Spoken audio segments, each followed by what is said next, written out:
Continuamos entonces con la siguiente clase. Esta es la última clase de esta materia, número 1, clase número 11. Vamos a ver las reglas de interpretación del lenguaje figurado o figuras retóricas. ¿Sí? El lenguaje figurado se usa tanto para embellecer la lengua por medio de adornos como para comunicar ideas abstractas dadas a través de tipos y símbolos de los cuales deben ser interpretados por los pasajes claros en libros no simbólicos. En otras palabras, debemos aceptar, oiga, las partes claras y sencillas de las escrituras como la base para obtener el verdadero significado de las partes más difíciles de las escrituras. Sí, hay algunas partes un poco difíciles en las escrituras, sí.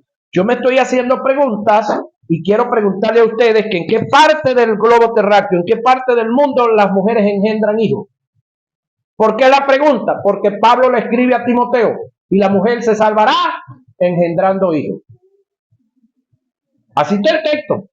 Ese texto está difícil para usted y para mí, pero yo no debo quedarme con esa sola versión. Yo tengo que buscar varias versiones bíblicas, pero tampoco tengo que encapricharme y enlucharme por eso. El hecho de que yo no lo entienda, el hecho de que eso a mí no se me haya iluminado, yo no eso no tiene nada que ver con mi salvación, no tiene nada que ver con mi santidad, con mi libertad espiritual, financiera, no. Alguien me enseñó una gran verdad y bueno, la practico. Un muchacho que está pisando los 90 años, tiene más de 60 años de ministerio, él dijo en una ocasión, yo estoy seguro que Pablo sabe lo que le estaba diciendo a Timoteo y Timoteo sabe lo que Pablo le estaba diciendo.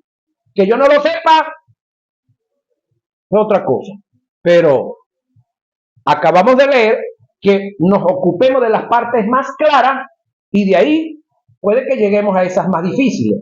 Pero lo que está iluminado de lo que está revelado es a nosotros. Y lo que no está tan claro, dejémoslo ahí quieto, algún día lo vamos a saber. ¿Sabe quién es el gran eterno maestro de los maestros? El Espíritu Santo. ¿Sí? Y él no escribió porque quería escribir. Un día nos vamos a juntar con Jesús en las nubes del aire. Y lo que tengamos pendiente se lo preguntamos allá. ¿Podemos hacerlo, verdad? Ok. Estas reglas se componen de 8 que son figuras de comparación, la metáfora, símil, parábola, el símbolo, sinécdoque, metonimia, figuras de índole personal, prosopopeya, apóstrofe, figuras de contraste, paradoja, ironía, eufemismo, antítesis, figuras de dicción, hipérbole, pleonasmo, fábula, alegoría, enigma, figuras de comparación. La metáfora tiene como base algunas semejanzas entre dos personas o hechos, caracterizándose el uno con el que es propio del otro. Ejemplo, al decir Jesús, yo soy la vid verdadera. Ajá, se está comparando Jesús con la vid verdadera. Se caracteriza Jesús con lo que es propio y esencial de la vida.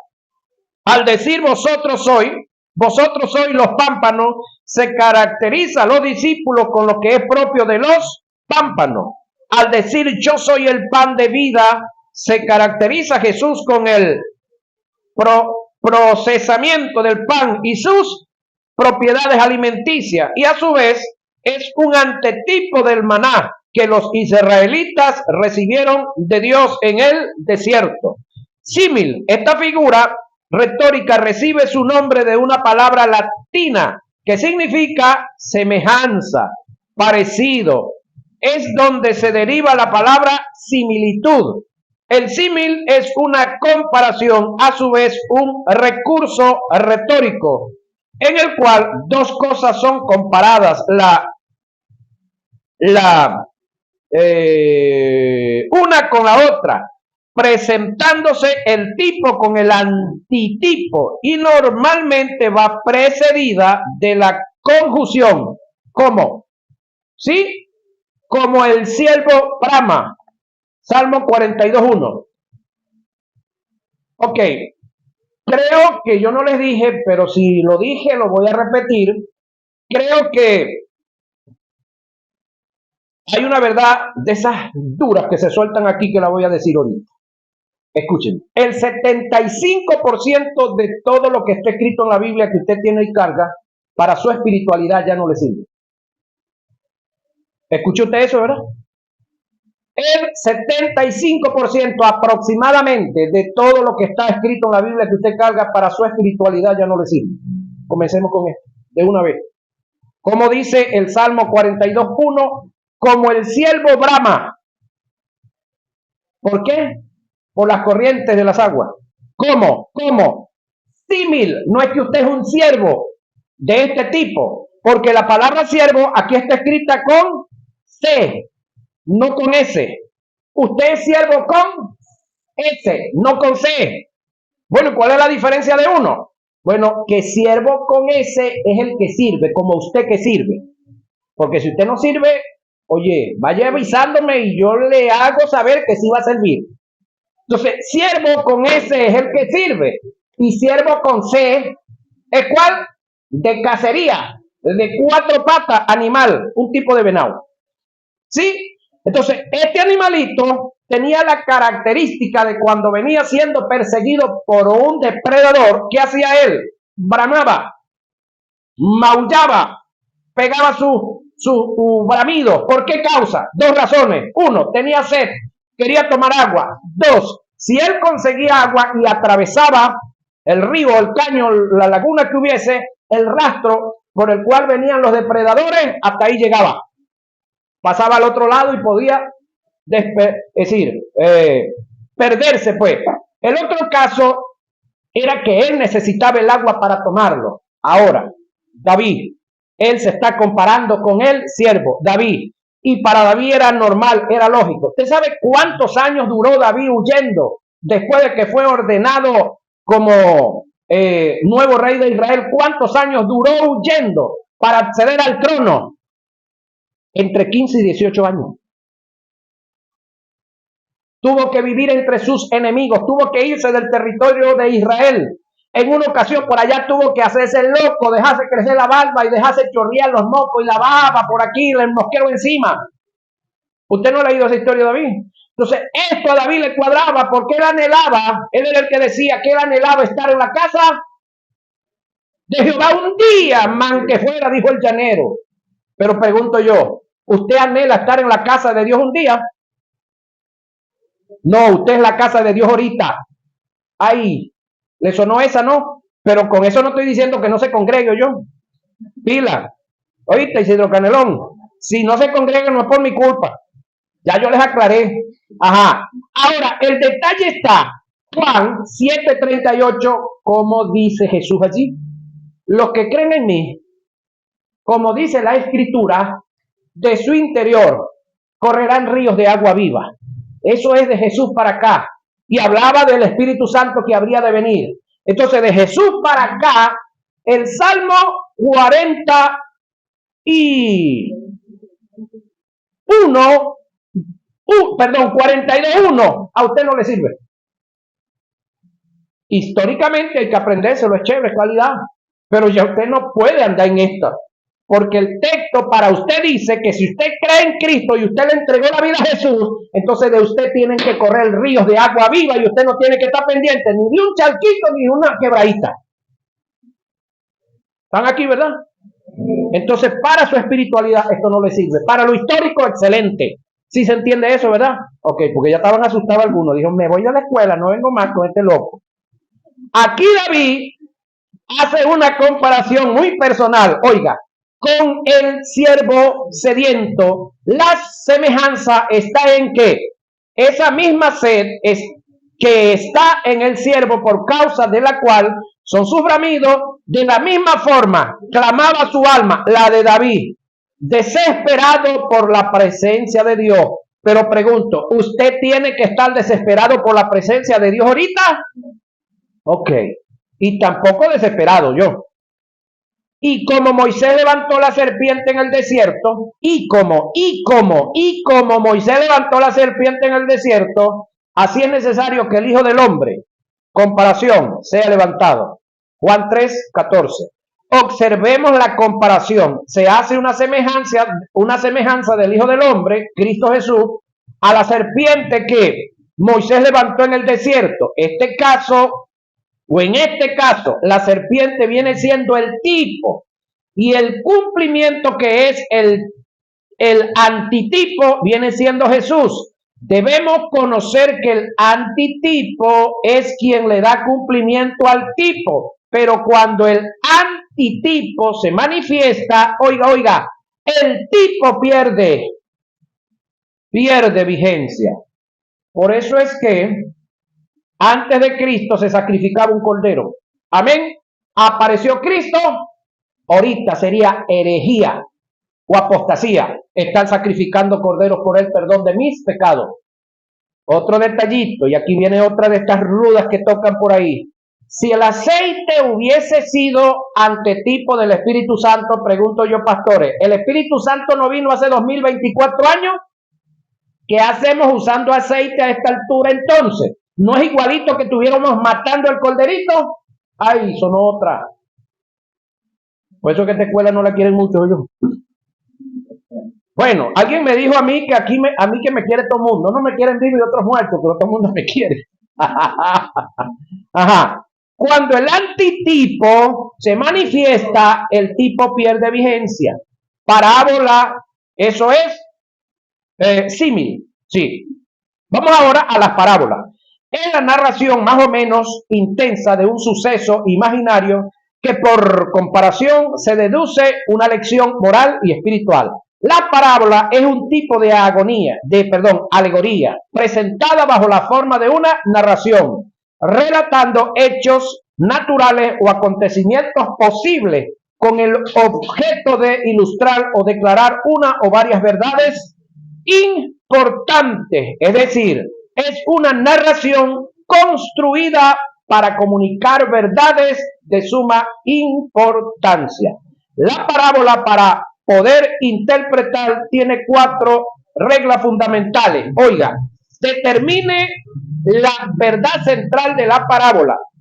Determine cuánto de la parábola es interpretada por el mismo autor de la parábola. No busque sentido a todos los elementos de la parábola. Tome en cuenta que en la parábola no se dicen nombres propios. En la parábola se habla de sustanejo, perencejo, pero no hay nombres propios. Observación, no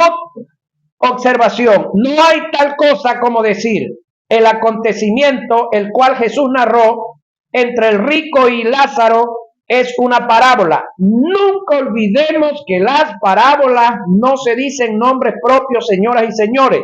Y aquí en la historia del rico y Lázaro hay 3 nombres. ¿Cuáles son esos 3 nombres? Abraham, Lázaro, ¿cuál es el otro? ¿Se lo dejo para la socialización o me lo dicen? No, el rico no tiene nombre. Y del rico no se dice nombre, creo que ya les lo aclaré por qué. Porque en la parábola queda en desgracia. Y cuando el sujeto queda en desgracia no se debe decir nombre. Cuando digo el nombre del tipo, no debo decir el lugar de desgracia donde está. Eso lo vamos a ver más adelante, que es eufemismo. El otro es Moisés. A Moisés y a los profetas tienen. Seguimos acá. En una parábola, nota, una parábola puede ilustrar, este ejemplo está en Mateo 13, 20, 21, 28 y 55 y Lucas 18, 9. Nota, una parábola puede ilustrar, transformar o ampliar unas o varias doctrinas. Oiga lo que viene. Pero nunca, señoras y señores, se debe hacer una doctrina basada en una parábola. Aunque debemos tomar los principios que están implícitos en ella, pero no haga doctrinas de parábola. El símbolo es lo que representa alguna cosa o algunos hechos, utilizando algunas cosas u otros hechos conocidos en las escrituras. Encontramos un lenguaje rico en símbolos y el estudio de los símbolos es siempre pertinente. Ejemplo, águila representa el poder y la vida penetrante, Deuteronomio 32:11. Ancla representa la esperanza, Hebreos 6:19. Llave representa la autoridad, Mateo 16:19. Puerta representa poder, Mateo 16:18. Sinécdoque consiste en la designación de un todo con el nombre de una de sus partes o viceversa. Hágase uso de esta figura cuando la parte se pone por el todo y el todo se pone por la parte. Oiga, ejemplo. Así todas las veces que comieres este pan y bebieres esta copa. Pregunto, ¿el pan se come? Sí. ¿La copa se bebe? No, se bebe el líquido que está dentro de la copa. Ahí está el ejemplo. Comieres este pan, esta copa, la muerte del Señor anunciáis hasta que Él venga. Primera a Corintios 11:26. La sinécdoque se encuentra en la expresión bebáis esta copa desde el punto de vista gramatical y de oratoria. Esta expresión está mal interpretada, ya que la copa es un objeto y no se puede beber, pero cuando entramos en la sinécdoque como figura de relación es aceptable porque se está poniendo la parte por el todo, es decir, se entiende que se refiere es al contenido de la copa, lo que se va a beber. Ejemplo, en el Evangelio de Lucas, capítulo 2, verso 1, leemos que se promulgó un edicto de parte de Augusto César que todo el mundo fuese empadronado. Esto es una sinécdoque donde todo se pone por la parte. El edicto promulgado no abarca a todos los habitantes de la tierra, sino solamente se incluían a quienes vivían en la zona gobernada por Augusto César, es decir, el todo era el territorio de Augusto César. Por la parte, en este caso, el todo es el mundo que representa la población a la que él gobernaba, la cual viene a ser la parte. Mi metonimia. Esta figura se usa cuando se pone la causa por el efecto o la señal o símbolo por la realidad que indica. El símbolo, es decir, se usa cuando se designa una cosa con el nombre de otra, que le sirve de signo y que indica una relación, de causa o efecto. Ejemplo, entonces le dijo, te ruego pues, padre, que lo envíes a casa de mi padre, porque tengo 5 hermanos para que les testifique, a fin de que no vengan ellos también a este lugar de tormento. Y Abraham le dijo, acuérdense que aquí está hablando de Abraham nada más, Lázaro no dice nada. A Moisés y a los profetas tienen, óiganlo. Él entonces dijo, padre Abraham, no padre Abraham, el hombre está empeñado ahí. Pero si alguno de los muertos fuese a ellos, se arrepentirán. Pero Abraham le dijo, si no oyen a Moisés y a los profetas, tampoco se persuadirán, aunque alguno se levante de entre los muertos. Lucas 16, 27 y 31. Ahora escúcheme esto. Si Dios le complace caprichos al rico, que no lo complació, y tampoco lo complació ahorita, ni a rico ni a pobre. Si Dios le hubiese complacido y envía al amigo Lázaro, ¿qué cree usted que iba a enseñarle a Lázaro? ¿Qué les iba a predicar a Lázaro? Que yo fui allá, que había el infierno. No. Si Lázaro se salvó, es porque escuchó ¿a quién? A Moisés y a los profetas. Y él lo que tenía era que escuchar lo mismo. Lo tenían en sus manos. Entonces es necesario ahorita que la gente esté resucitando para que se salve la gente. La resurrección de gente produce salvación y arrepentimientos en masa. No, cuando Lázaro resucitó, luego que resucitó, hubo un complot de hombres que andaban buscando para asesinar a Jesús y matar a Lázaro. Entonces, ¿por qué no se arrepintieron? Entonces, ¿por qué usted se preocupa tanto por los milagros, por las resurrecciones de gente? Ahora, Jesús no andaba resucitando gente ni andaba sanando gente, él andaba predicando. Enfermo que le salía, lo sanaba. Endemoniado que andaba endemoniado, lo liberaba. Y en este caso, algunos muertos los resucitó. Pero eso fue de regalito aparte. Pero lo de él era la predicación de la palabra. Eso es lo que cambia. Amén. Seguimos entonces. Dios no le complació a este hombre eso que él decía. ¿Por qué razón? Porque Dios no está, señores y señores, para complacerle caprichos a nadie. Ahora,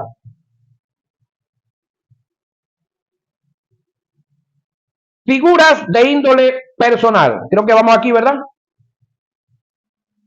Figuras, Moisés y a los profetas tienen, óigalo, relación en su metonimia. Está en nombrar el autor, déjeme cerrar aquí, está en nombrar el autor del Pentateuco y los escritos de los profetas, en lugar de nombrar los libros que fueron escritos por ellos. Cuando el padre Abraham le expresó a Moisés y a los profetas tienen, lo que le quiso decir fue: lean los escritos de Moisés y los profetas, obedézcanlo y aquí no vienen a parar. Si no, acá vienen a hacerte compañía. Ok, figura de índole personal. Prosopopeya. Esta figura se usa cuando se personifican las cosas inanimadas, atribuyéndole los hechos a las acciones de las personas. Ejemplo, lo dicho por Isaías 55:12, porque con alegría saldréis y con paz regresaréis, los montes y los collados levantarán canción delante de vosotros y todos los árboles del campo darán palmadas de aplauso. Eso es que figura de índole personal, prosopopeya. Esta es la prosopopeya, está en atribuirle acciones de aplauso y de entonación de canto a cosas inanimadas como a los montes, collados y árboles. Apóstrofe. La característica del apóstrofe son muy similares a la de la prosopopeya o personificación. La gran diferencia es que al apóstrofe se le dan cualidades humanas a personas que no están presentes o que incluso ya han fallecido. Ejemplo, David, al enterarse de la muerte de su hijo Absalón, exclamó: hijo mío, Absalón, hijo mío, ¿quién me diera que muriera en tu lugar? Segunda de Samuel 18:33. Dijera alguno de nosotros: está difariando el rey, está difariando. ¿Sí? Ok. El rey David está dando las cualidades humanas de oír a una persona que no estaba presente en esta vida. Por lo tanto, podemos entender que estas expresiones entran en la figura retórica de apóstrofe. Ejemplo, en la carta que escribe Pablo a los Hebreos en el capítulo 12, presenta a los héroes de la fe, oiga, nombrados en el capítulo 11 como testigos de la fidelidad de Dios al cumplimiento de sus promesas, y esto lo hace bajo la figura retórica denominada como apóstrofe, ya que los muertos no pueden de ninguna manera dar testimonio público como se registra en el capítulo. Por tanto, nosotros, oiga lo que viene aquí, también teniendo alrededor nuestro tan grande nube de testigos, despojémonos de todo peso y del pecado que nos asedia. Corramos con paciencia la carrera que tenemos por delante, puesto los ojos en Jesús, el autor y consumador de la fe. ¿Quiénes son esos testigos que están alrededor de nosotros? Nos dijeron que era el mundo, nos dijeron que eran los demonios, nos dijeron que eran los ángeles. No. Aquí Pablo está usando esta figura de apóstrofe, dándole cualidades a estos individuos que ya habían partido, que ya estaban fuera de este plan humano. Eso está en Hebreos 12:1. Figura de contraste, paradoja. Es una expresión que a primera de cambio parece no tener sentido, pero analizando con profundidad sí lo tiene. Es decir, es el ejemplo de expresión el cual envuelve una contradicción aparte. Ejemplo, Lucas 9:24. Todo aquel que quiera salvar su vida la perderá, y todo aquel que pierde su vida por causa de mí, éste la salvará. ¿Qué es eso? Paradoja. La paradoja está en que en Dios cuando tratas de ganar algo lo pierdes y cuando pierdes algo lo ganas. Es decir, en Dios se gana perdiendo y se pierde ganando. Lucas 9:60, Jesús dijo, deja que los muertos entierren a sus muertos. ¿Qué es eso? Paradoja.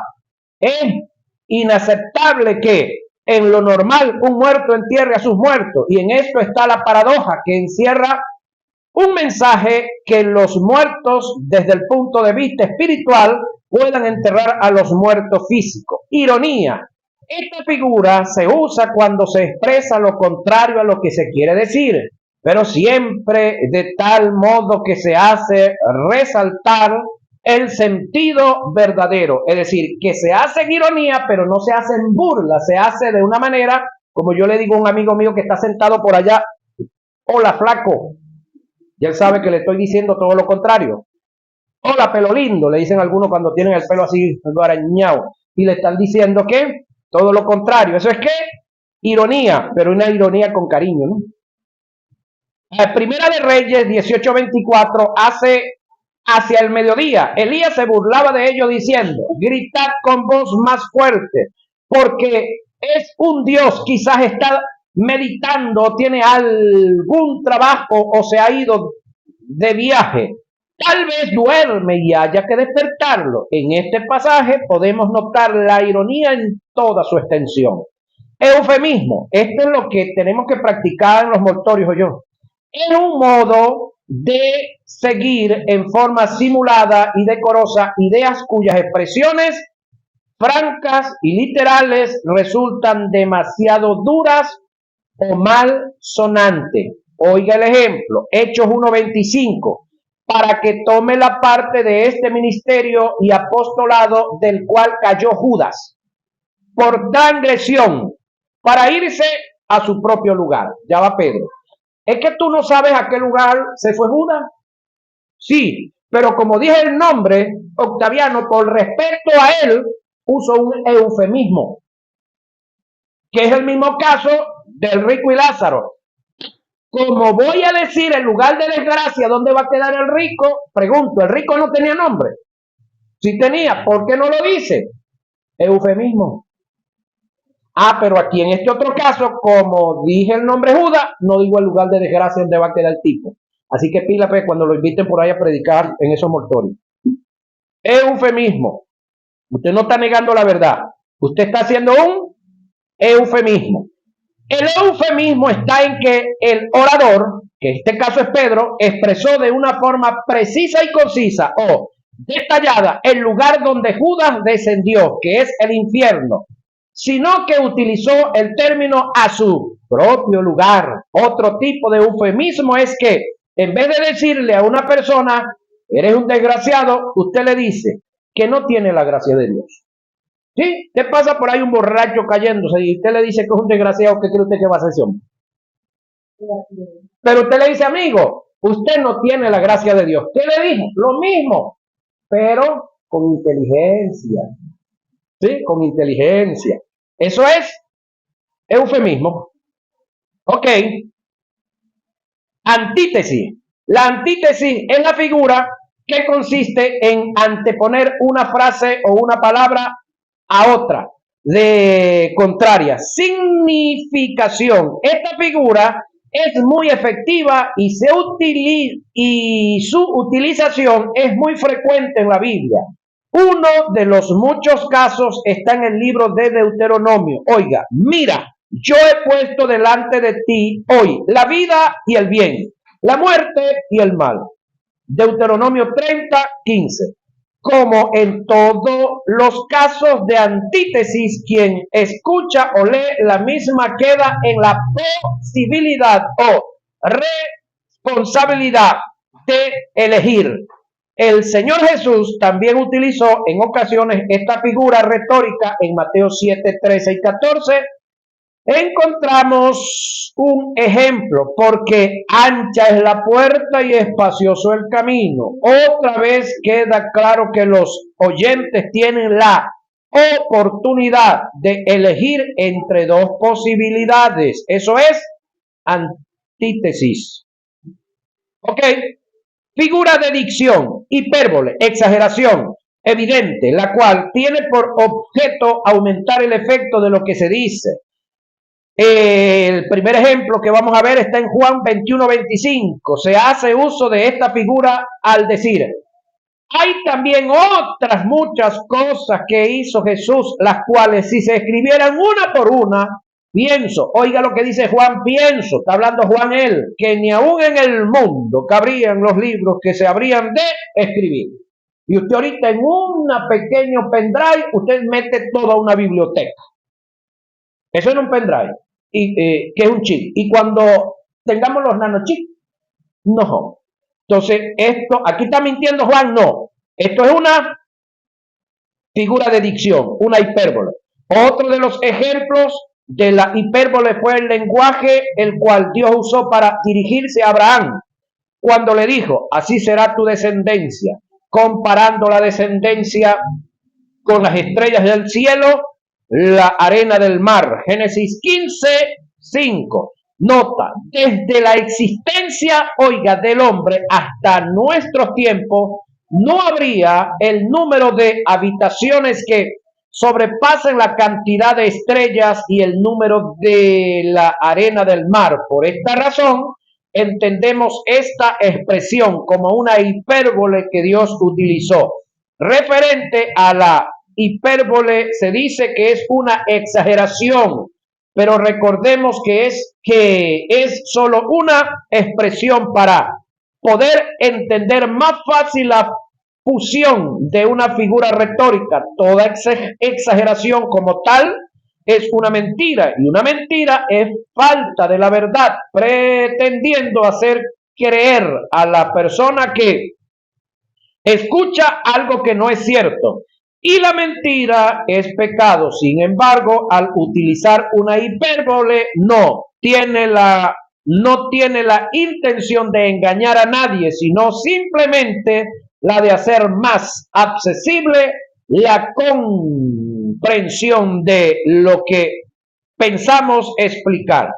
Pleonasmo es una expresión donde se emplean la redundancia y los vocablos innecesarios. Oiga lo que viene. Pleonasmo, con el objeto de darle mayor vigor al lenguaje. Oiga, Génesis 37:5 dice: y soñó José un sueño. Bueno, si soñó es un sueño.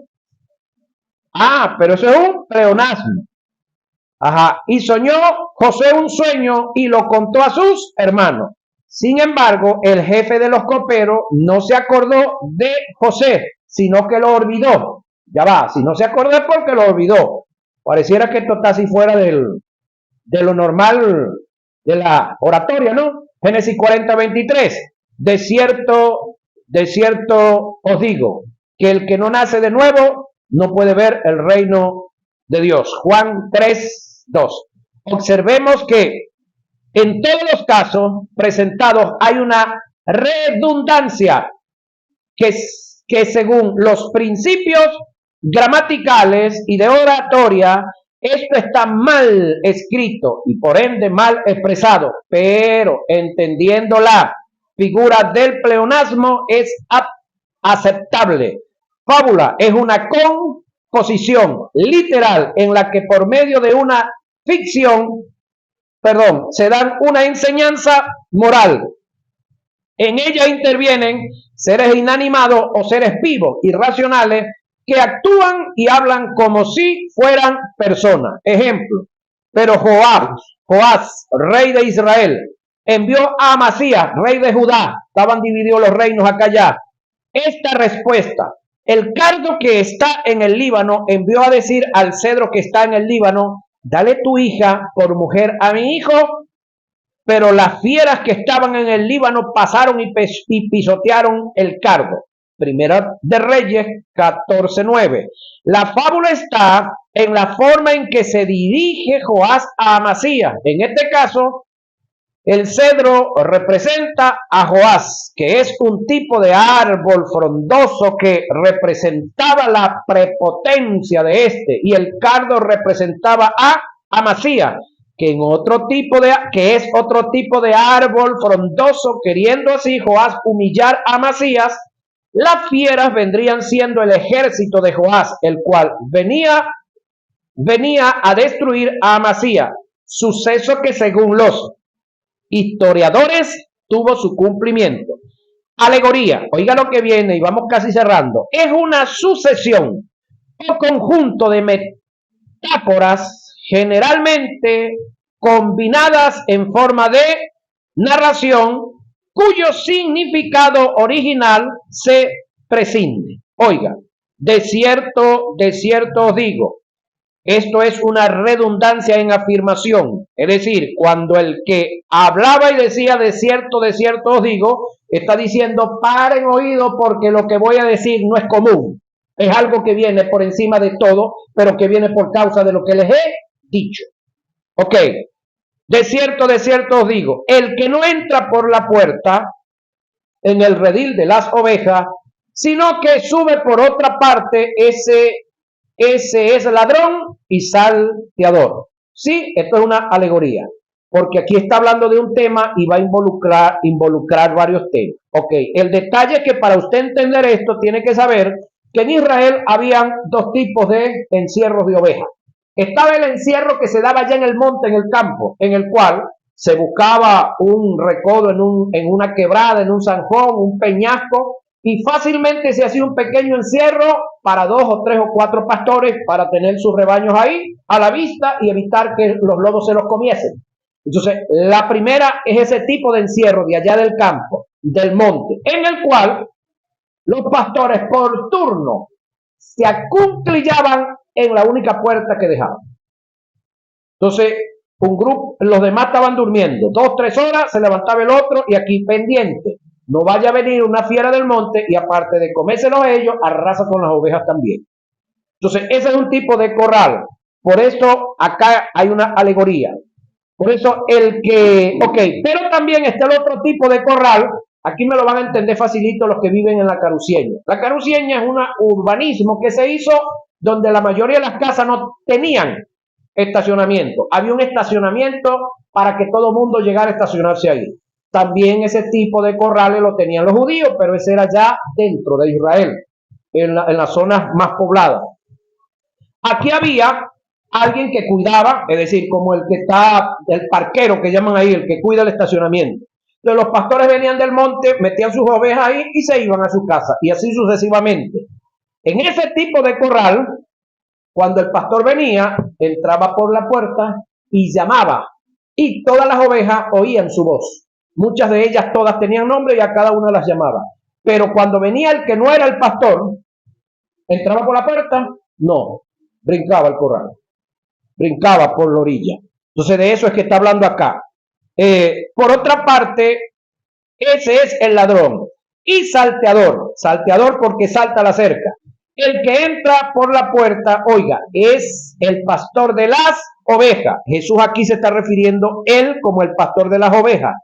A este abre el portero y las ovejas oyen su voz y a sus ovejas llama por su nombre y las saca, y cuando ha sacado fuera todas las propias va delante de ella y las ovejas lo siguen porque conocen su voz, pero al extraño no siguen sino que huirán de él porque no conocen la voz del extraño. ¿De quién era el extraño que estaba hablando aquí Jesús en Israel? Del Sanedrín, de los líderes religiosos de aquel entonces. Juan 10, 1 y 8. Esta alegoría les dijo Jesús a los judíos, pero ellos no entendieron qué era lo que les quería decir. Yo soy la vid verdadera y mi Padre es el labrador. Todo pámpano que en mí no lleva fruto lo quitará y todo aquel que lleva fruto lo limpiará para que lleve más fruto. Juan 15, 1. La alegoría es cuando, oiga, se usan varias metáforas para narrar un acontecimiento. Enigma es un dicho de sentido artificiosamente encubierto y su propósito es precisamente, oiga, intrigar, despertar el deseo de descubrir lo que se encubre y se usa deliberadamente para probar la capacidad de comprensión de quienes escuchan. Y les dijo, yo tengo una comida que comer que vosotros no sabéis. Dijeron ellos, wow, se nos adelantó otro, vino y les trajo comida. No, eso está en Juan 4:32. Le respondió Jesús, de cierto os digo que el que no nace de nuevo no puede ver el reino de Dios. Otro enigma, Juan 3:3. Observe cómo se cumplen los principios de alegoría, los cuales son intriga y despertar el deseo sobre lo encubierto. Y producto de esto, puede haber ciertas interrogantes y ciertas observaciones. Oiga, este texto educativo es extraído de la guía de códigos y reglas de interpretación, ¿sí?, de la Escuela Jesús Soberano Señor, inscrita en el Ministerio del Poder Popular para el Interior y Justicia, Dirección de Justicia y Culto, bajo el número 5756 del 06 del año 94. Dios me les bendiga. Hemos terminado. ¿Sí? Alégrese, compañero, que ya han superado una materia.